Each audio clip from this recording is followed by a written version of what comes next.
বাংলাদেশে পররাষ্ট্র মন্ত্রণালয়ে যেমন ৩ জন মন্ত্রী আছেন, ৬৪টা জেলায় ৬৪ জন আইন শৃঙ্খলা বিষয়ক স্বরাষ্ট্রমন্ত্রী থাকলে কেবল মন্দ হতো না। গ্যাস আর বিদ্যুতের ব্যাপারে মানুষ বলে, দুষ্ট লোকে বলে, অবশ্য ভালো লোক না, টুকু আসে টুকু যায়, এই আসে এই যায়, কতক্ষণ থাকে তারা নাকি বুঝতে পারে না।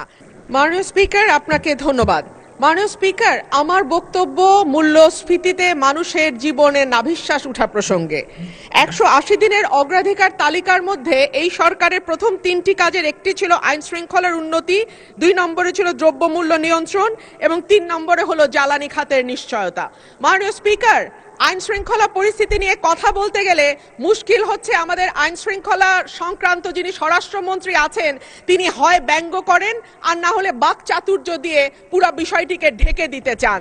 কিন্তু সাধারণ মানুষের সঙ্গে কথা বললে মাননীয় স্পিকার জানা যায় যে বাংলাদেশে পররাষ্ট্র মন্ত্রণালয়ে যেমন ৩ জন মন্ত্রী আছেন, ৬৪টা জেলায় ৬৪ জন আইন শৃঙ্খলা বিষয়ক স্বরাষ্ট্রমন্ত্রী থাকলে কেবল মন্দ হতো না বাংলাদেশের আইন শৃঙ্খলা পরিস্থিতির এতই ভালো অবস্থা। আর মাননীয় স্পিকার, জ্বালানি নিয়ে আর কি বলবো, তেল আর গ্যাস আর বিদ্যুতের ব্যাপারে মানুষ বলে, দুষ্ট লোকে বলে, অবশ্য ভালো লোক না, টুকু আসে টুকু যায়, এই আসে এই যায়, কতক্ষণ থাকে তারা নাকি বুঝতে পারে না।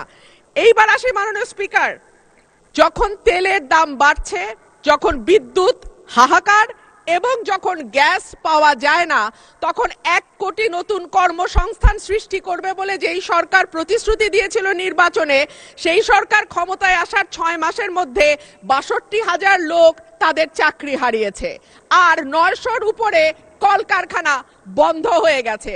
সো নতুন আর কর্মসংস্থান কি তৈরি হবে মাননীয় স্পিকার?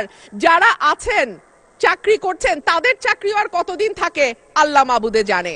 বাজারে যখন মানুষ যায় ৮০ টাকার নিচে কোনো সবজি নাই, ডিমের দাম কয়েক দফা বেড়েছে, চালের দাম, বিশেষ করে মিনিকেট যে চাল বলা হয় এটা নাকি খায় না, তারপরেও তো কেউ কেউ খায় মাননীয় স্পিকার, যখন দ্বিগুণ হয়ে যায় এবং যখন আমরা টিসিবির লাইন দেখি তখন